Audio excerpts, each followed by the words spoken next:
Hello friends, my self CA Vidyasagar. और आज मैं आपको जो टॉपिक बताने जा रहा हूँ वो है गुड्स ट्रांसपोर्ट एजेंसी में जो चेंजेस आए हैं, वो इंपॉर्टेंट चेंजेस हैं, वो मैं आप लोग को सामने डिस्कस करने जा रहा हूँ। तो इसमें क्या है ना, जो भी मैं बताने जा रहा हूँ ये ना गुड्स ट्रांसपोर्ट एजेंसी को रख के बताने जा रहा हूँ, ये नहीं कि रिसिपिएंट ऑफ सर्विस को रख के बताने जा रहा हूँ। ठीक है, और फर्स्ट पहलू मेरा वही रहेगा, सप्लायर ऑफ सर्विस जो है। तो सबसे पहले आप देखिए, जो गुड्स ट्रांसपोर्ट एजेंसी है, मैं ये पूरा आपको ना एग्जांपल के थ्रू बता रहा हूँ, ये मैंने पहले से लिख के रखा हूँ सो डेट आप लोग को ना टाइम किल ना हो लिखने में, कि मैं लिखूं यहाँ पे। ठीक है, तो एक बार मैं इस चार्ट के थ्रू आपको समझाने जा रहा हूँ कि जो goods transport agency by road है ना, 18 जुलाई 2000 पहले, एक तो सीनियर था कि 18 जुलाई 2000 पहले मतलब 17 जुलाई 2022 तक का था, एक था कि 18 जुलाई 2022 उससे के बाद का था।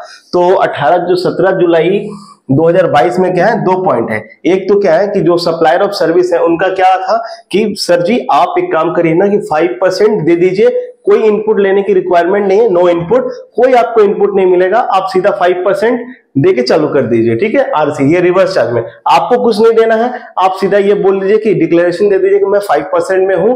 तो ये क्या है ना कि जो रिसिपिएंट ऑफ सर्विस होगा उनको 5% पेमेंट करना है। आप जो ट्रक खरीद रहे हैं, जो गाड़ी खरीद रहे हैं, उसमें आपको कोई इनपुट नहीं मिलेगा।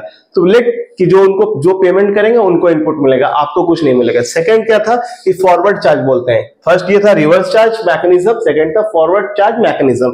उसमें क्या है ना कि आप गड्डी ले रहे हो, जो भी ले रहे हो, उसके सर्विस प्रोवाइड कर रहे हो ना। बेसिकली देखिए, जो ट्रांसपोर्ट एजेंसी है ना, उनका बड़ा इनपुट क्या होता है, एक बार गाड़ी ले लिया और वो बड़ा इनपुट होता है, उसके बाद इनपुट कम होते हैं। दैट इज वाई ये सिचुएशन अराइज हो रहे हैं। ठीक है, तो इनको कहना कि एक बार जो गाड़ी लिए और कैपिटल गुड्स खरीद लिए, उनका इनपुट ले लिया। अब ये बोलते हैं मैं फॉरवर्ड चार्ज में जाना चाहता हूं, मैं मतलब गुड्स ट्रांसपोर्ट एजेंसी जो सप्लाई करेगा सब सर्विस को, उसके लिए तो 12% जो है ना, ये इसमें 12% उनको पेमेंट करना है। पेमेंट क्या करना है, ये जस्ट अपने जो सप्लायर सर्विस जो टैक्स इनवॉइस काटेंगे ना, उसमें 12% जीएसटी लगा के अपने रिसिपिएंट सर्विस को देंगे, और क्या अपना इनपुट को उसके साथ एडजस्ट करेंगे। ये दो पॉइंट था। ठीक है, दो पॉइंट था, बट ये आप 18 जुलाई 2022 के बाद का सीनरी देखेंगे ना, उसमें 3 पॉइंट कर दिया, इसी चीज को एक्सटेंड कर दिया है। ठीक है, कि जो सप्लायर ऑफ सर्विस है ना, वो फर्स्ट पहला पॉइंट तो एज इट इज कॉपी कर दिया गया, यहां से कॉपी यहां लेके आ गया कि भैया आप रिवर्स चार्ज मैकेनिज्म को ही ऑप्ट कर लीजिए और लेट उनके ऊपर छोड़ दीजिए, और रिसिपिएंट ऑफ सर्विस है वो अपना 5% देंगे, अपना इनपुट लेंगे, उनको इनपुट बनता है तो लेंगे, नहीं बनता तो नहीं लेंगे। आपको कुछ नहीं करना है। आपने जो कैपिटल गुड्स खरीदा, जैसे गाड़ी खरीदा 10 लाख प्लस 2 लाख, सपोज मैं बताया एक फिगर बता रहा हूं, 2 लाख रुपए का जीएसटी था, तो आपकी गड्डी की कॉस्ट 12 लाख रुपए होगी, क्योंकि आपको इनपुट नहीं मिल रहा। ठीक है, सेकंड सिचुएशन क्या है, यहाँ पे इनपुट नहीं मिलेगा, यहाँ भी इनपुट नहीं मिलेगा, यहाँ पे इनपुट मिल जाएगा। तो सेकंड वाले सिचुएशन क्या है ना, वो है कि 12% फॉरवर्ड चार्ज। 12% फॉरवर्ड चार्ज में क्या, गाड़ी खरीद लेंगे, उनकी इनपुट लेंगे और बिल में ये क्या करेंगे, चार्ज करेंगे जीएसटी।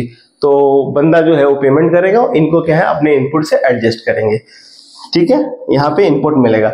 थर्ड पॉइंट क्या है कि हाँ भाई मैं तो फॉरवर्ड चार्ज कर रहा हूं, मतलब जो supplier of service goods transport agency है वो बोलेगा कि मैं फॉरवर्ड चार्ज में हूं, बट मैं जो ना 5% ही अपने बिल में चार्ज करूंगा, और वो बिल में मेंशन करता है कि मैं फॉरवर्ड चार्ज में हूं, बट 5% में आप लोग से चार्ज कर रहा हूं। जो रिसिपिएंट ऑफ सर्विस है ना, उससे ना पैसा लेते हैं 5% लेके गवर्नमेंट को जमा देते हैं। बट इसमें क्या है ना, ये लोग भी बहुत सिंपल रखना है कि 5% तो दूंगा, बट मैं भी कोई इनपुट नहीं लूंगा, बस 5% एक तरह से रीइंबर्समेंट का काम कर रहा है, वहां से पैसा लेके यहां दिया जा रहा है। यहाँ पे दो सिचुएशन में क्या था कि इनको कोई मतलब ही नहीं था, भाई गवर्नमेंट को आप पैसा दीजिए।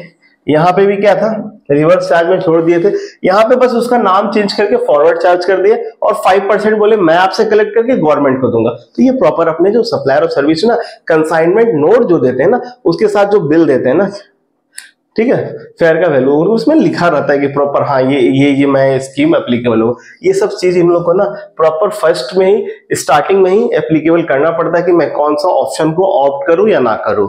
तो यही मैं बताना चाहता हूं कि 18 जुलाई 2022 के बाद ये मेजर चेंजेस आए हैं। अगर आप भी गुड्स ट्रांसपोर्ट एजेंसी में हैं, आप बिजनेस में एंगेज हैं, तो आपको इस वीडियो को जरूर देखना चाहिए ताकि आप ये क्लियर कर पाए कि हाँ मैं किस सेक्शन में जा रहा हूं, ये सेक्शन में इस तीनों में क्या जा रहा हूं। ये तो देखिए अब इरिलेवेंट हो गया ना, अब ये आ गया, तो इसमें तीनों में कौन सा जा रहा हूं? 5% आरसी में जा रहा हूं जहां इनपुट नहीं मिलेगा, 12% में जा रहा हूं या 5% फॉरवर्ड चार्ज में जा रहा हूं। ठीक है, तो कैसा लगा हमारा वीडियो? लाइक करें, सब्सक्राइब करें और कमेंट करें। अगर आप हमारे चैनल पे नए हैं तो सब्सक्राइब जरूर करें और अपने फ्रेंड्स को जो भी इस बिजनेस में एंगेज है उनको ये वीडियो जरूर भेजें ताकि उनको ये हेल्प हो और वो भी लॉ जान पाए।